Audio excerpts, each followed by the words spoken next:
거부권 행사하면 역풍 맞는다고 네. 우리 장유미 변호사님께서 얘기를 하셨는데요. 기자들한테 윤재욱 원내대표가 이제 새해 첫 백브리핑 하면서 기자들이 막 김건희 특검법 어떻게 할 거냐고 막 물어보니까 연초니까 좀 서로 불편해지면 하지 맙시다. 안 하는 게 좋겠다. 막 이렇게 얘기를 했어요. 그런데 지금 국민 여론은 명품백 사건 네. 있죠. 이거 있죠. 도이치 특검 있죠. 이 등등, 아니, 도이치 특검이래. 도이치모터스 주가 조작 의혹 사건에 대한 김건희 여사 특검법 있죠. 이런 등등에 대해서 말을 좀 해라. 에? 고소고발할 게 아니라 대통령과 김건희 여사 나와서 명명백백하게 왜 명품백을 그렇게 받은 건지, 남북관계 문제에 대해서 왜 그런 발언을 한 것인지 등등에 대해서 말을 해야 될 거 아니에요? 맞습니다. 네. 이게 특검이 왜 정당성을 확보하게 됐냐면요. 네. 검찰이 정말 국민의힘에서 이야기하는 대로 도이치모터스 사건과 관련한 김건희 여사 혐의가 없다라고 하면 무혐의로 종결하면 돼요. 네. 문제가 있다라고 하면 기소하면 되는 겁니다. 아무것도 하지 않았어요. 네. 그 부분과 관련해서 아니 문재인 정부 검찰에서 탈탈 털었는데도 혐의를 제대로 잡지 못했냐? 보통 피해자로 올라가면요. 그 부분은 소환조사 원칙입니다. 하지 않았어요. 정확하게 문재인 정부 검찰이었습니까? 윤석열 검찰총장의 검찰로 보는 게 더 맞는 진단이겠죠. 아무것도 하지 않고 그러는 사이에 공범이라고 적시된 권오수 회장의 재판이 진행됐습니다. 거기에 재판부가 이렇게 기재합니다. 1차 주가 조작과 2차 주가 조작이 있는데 다 연이어서 계좌가 활용된 것은 김건희 여사 네. 계좌가 유일하다. 심지어 공소유지를 해서 검찰이 그 해당 재판에서 전화매도를 직접 김건희 여사가 냈다라는 네. 사실까지도 언급을 하죠. 이걸 그냥 두는 게 이른바 공정과 상식입니까? 한동훈 장관이 비대위원장이 이야기한 것처럼 법 앞에 만민이 평등한 건가요? 이러는 사이에 또 어떤 사실을 국민들이 목도했습니까? 명품백을 받았어요. 300만 원이 넘는 파우치를 받았습니다.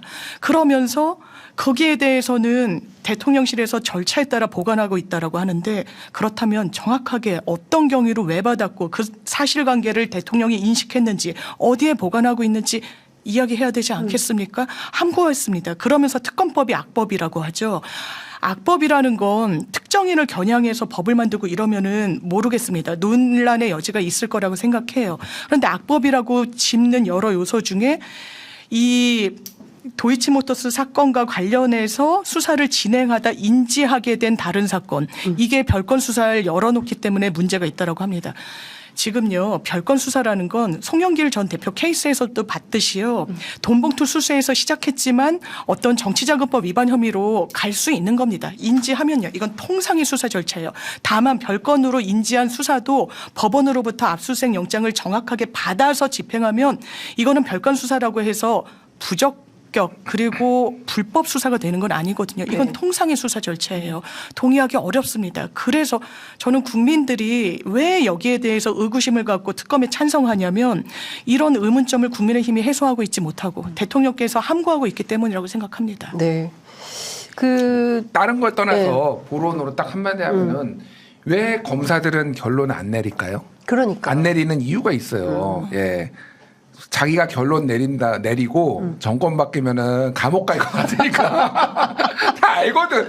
검사들이 제일 잘 알아. 네. 이거는 예. 증거가 빼박이야 너무 많어 솔직히. 예. 그동안 그래서 그 2명의 임사발령 나고 1명 세계은행 가고 1명 인천청으로 간 그 검사들이 네. 다른 공범들 주범들 공범들을 공판할 때 그 증거자료 보여주면서 김건희 여사 계좌가 나온 거잖아요. 그렇죠. 그 검사들이 오히려 온몸으로 새로운 저항, 사실을 얘기를 한 거죠. 온몸으로 저항을 한 거예요, 사실은. 네. 이게 자기 검사들이 거기에 의식 있는 검사들이 보기에는 말도 안 되는 거거든요. 이거 김건희를 지금 이거를 뺐다고 네. 말도 안 되니까 자기가 기소를 할 수는 없으니까 이런 증거를 보여준 거고 네. 그 사람들이 이제 거의 이제 이거는 제 추론입니다만은 거의 맞을 거예요. 이렇게 네. 이제 배척이 된 거고 그 다음에 온 검사들 입장에서 보면은 야 증거가 이렇게 많은데 이거를 무혐의를 불기소로 한다고? 이거는 나중에 어떤 식으로도 문제가 됩니다. 그럼 본인이 커리어가 날아가는 거예요. 그러니까 네.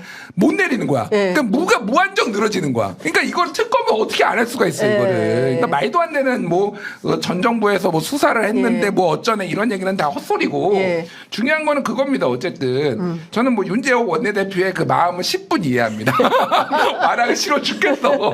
이게 자꾸 기자들이 물어봐. 말만 하면은 표가 떨어지는데 네. 어떻게 말을 하고 싶겠어요. 네. 난 그 마음은 이해를 하는데 피한다고 될 일이 아니잖아요. 그렇죠. 이게 피한다고 될 일이 아니고 본인들이 선택을 하고 이제는 입장을 정리를 해야 돼요. 그렇죠. 예, 그러니까 뭐 그 시간이 다가오고 있다. 뭐 이제 어떻게 할 건지 악법이라고 계속 보셔서 할 건지 한번 뭐 판단해 보시기 바랍니다. 네.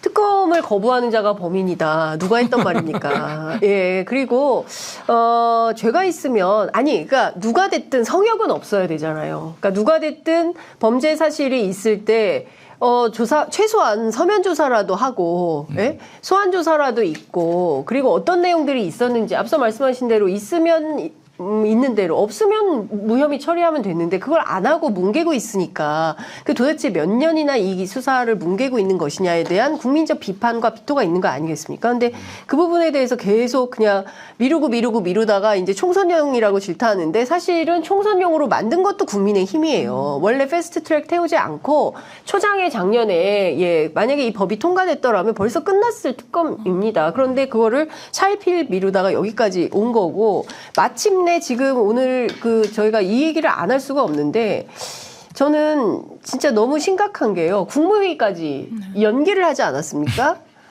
아니 김건희 여사를 방어하기 위해서 국무회의까지 연기를 해야 됩니까? 이게 정상적인 국가 운영의 시스템이라고 말할 수 있습니까? 공정과 상식이라고 얘기할 수 있나요? 한 사람의 개인을 방어하기 위해서 국정 운영이 흔들리고 국무회의가 연기되고 오로지 모든 것은 여기에 포커스가 맞춰져 있다면 평범한 일상을 사는 시민들이 동의할 수가 있겠습니까? 저는 이 점에 대해서 그냥 넘어갈 수가 없다. 저는 그냥 넘어갈 수 없다고 생각합니다. 이게 동료 시민이라고 하고 말에 상찬을 벌이는데요. 그걸 채워나가는 건 강론 아니겠어요? 네. 정말 그렇다면 동료 시민의 눈높이에서 국정 운영을 하고 현안에 대해서 처리하는지를 지켜보는 거 아니겠습니까? 너무나 정반대로 간다. 그리고 왜 이 정부에서는 김건희 여사가 이렇게 많이 소환되는가? 뭐 결혼 전에 있었기 때문에 문제가 없다? 그 발언은 정당성이 없다라고 생각합니다. 뭐 결혼 전이어서 대통령이 몰랐다고 하지만 얼마나 엄호를 했습니까? 네. 그러면 꼬리를 끊든가요. 그거는 김건희 여사가 알아서 처리해야 될 문제라고 하지 않고 사실 정권 차원에서 엄호하고 있는 거 아니겠습니까? 저희는 거기에 대해서 또 뭐 김정숙 여사에 대한 고발로 맞불을 넣는다? 저는 끝까지 이런 부분이야말로 무고로 한번 짚어봐야 된다라는 생각이 들고요. 네. 김건희 여사 아까도 언급이 나왔지만 이제는 내가 남북 관계에 대해서 관심을 가져보려고 한다는 취지로 이야기합니다. 그리고 영상에 담긴 걸 보면 뭔가 금융위원이었나요? 거기에 대해서 인사청탁을 받는 것처럼 합니다. 전화를 받고 메모를 하니까요. 네. 언론 보도에 따르면 실제로 그 즈음에 그 직후쯤에 이 교체가 있었다라고 나오고 있고요. 점점이 이어졌지만 이 점을 이었을 때 그 윤곽이 어떻게 드러나고 있습니까? 대한민국을 정상국가로 가동시키는 것과는 반대하는 방향이에요. 이걸 누가 초래했습니까? 윤석열 대통령이에요. 그래서 저는 너무나 안타깝지만 새해 들어서 계속해서 제 머릿속에 떠오르는 키워드는 퇴행입니다. 그거를 부인할 수 없다라고 봐요. 그 책임을 윤석열 정부가 정확하게 지어야 될 겁니다. 네. 제가 그 장윤미 변호사님 진짜 좋아하고 그러는 게 굉장히 정확한 말씀만 하세요. 근데 한 가지 단점이 있는데 노잼이야.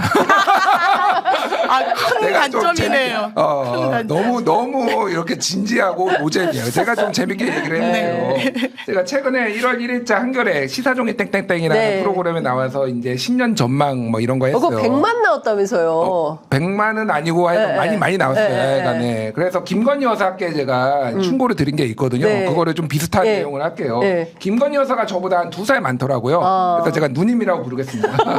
누님. 누님. 특검 받자. 아니 권오수도 집행유예 나왔어. 이게 사람들이 만족하지 못할 수 있겠지만은 주범도 집행유예 나오고 공범 중에는 일부는 무죄도 나왔어. 가담 정도가 났다고. 네. 이거 특검 받아봤자 이거 집행유예야. 누님 이거 안 받으면은 큰일 나. 이거 안 할 것 같아. 다음 총선에 그럼 총선 이후에는 특검 안 할 것 같아. 또 한다고. 3년 반 동안 내내 특검만 하다가 나중에 구속될 수도 있다고.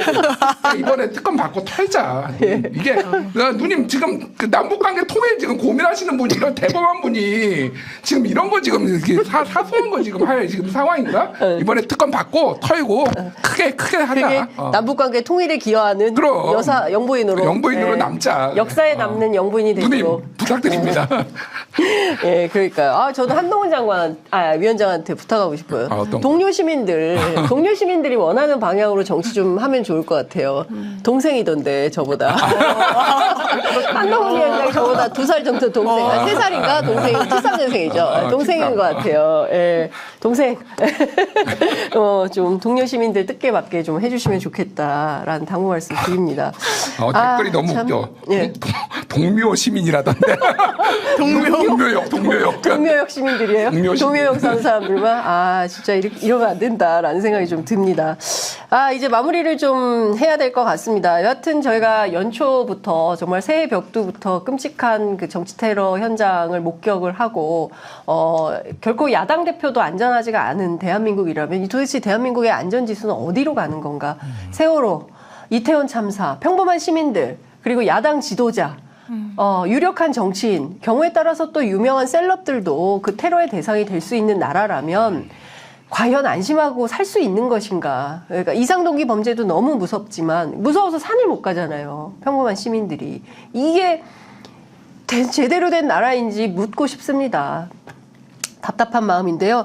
자, 마무리하는 차원에서 끝으로 꼭 하시고 싶으신 말씀 한 말씀씩 듣고 마무리하겠습니다. 저 새해에도 장윤선의 취재 편의점에서 불러주셔서 감사하고요. 예, 일단 대단히 엄혹한 시기인 건 맞아요. 이제 정치가 회복되는 한 해가 됐으면 좋겠다. 이런 말씀 드리고 싶습니다. 네. 장윤미 변호사도 저도 노잼이에요. 하면 조금 더 재밌네. 아니, 매불쇼에 못 나가, 노잼. 그래서 안 불러주시는군요. 네, 우리 재밌는, 예. 저는 재밌는데 최욱이 안 부르더라고요. 변모 씨 때문에. 걔가 또 나 소송 걸었잖아. 걔가. 이게 왜 이렇게 괴롭히는 사람이 많아. 그러니까. 진짜. 그만 좀 괴롭히십시오. 이렇게 말씀드리겠고. 네. 새해 벽두부터 대한민국의 현실을 정확하게 보여주는 사건이 벌어져서 굉장히 안타깝고 유감이다 이런 생각이 많이 들고요. 이번 총선이 굉장히 중요한 것 같고요. 사실은 총선 선거로만 모든 내 표를 한 표 행사하는 걸로만 나의 권리가 끝난다라고 생각하면 안 될 것 같아요. 이제는 더 이제 그 이후에 우리가 무엇을 해야 될 것인가 이런 문제를 바꿀 것인가를 어떤 입법이나 이런 걸로 조금 우리가 관심을 가져야 될 것 같고 저는 개인적으로 올해 좀 많은 일들을 좀 하려고 하는데 하나 중에 하나가 개헌을 어떻게 해서든 해보자. 원포인트 개헌을 해보자. 이거를 너무 벌리면 안 되고 꼭 필요한 것부터 해야 된다고 생각을 합니다. 이 개헌을 훈련을 하지 않으면 안 되거든요. 독일은 50년 동안 60번 개헌을 하는데 대한민국은 지금 87년 이후로 지금 40년이 다 돼가는데 개헌을 한 번도 못하고 있어요. 이게 지금 시대가 얼마나 많이 변했습니까? 그래서 개헌을 좀 해서 필요한 것부터 해서 우리가 조금 훈련을 하고 거기에 많은 사람들이 좀 동참했으면 좋겠고, 정치가 이렇게 저질이면은 대한민국도 더 이상 앞으로 나갈 수 없습니다. 꼭 같이 하셨으면 좋겠습니다. 거의 국회의장급. 국회의장급 기자다. 에디터다. 이런 생각이 좀 듭니다. 새해 벽두에 정말 안타까운 사건이 있었지만 그래도 저희가 잃지 말아야 할 것은 진정성, 진심 그리고 대중과 함께하는 어떤 마음이 아닌가 싶습니다.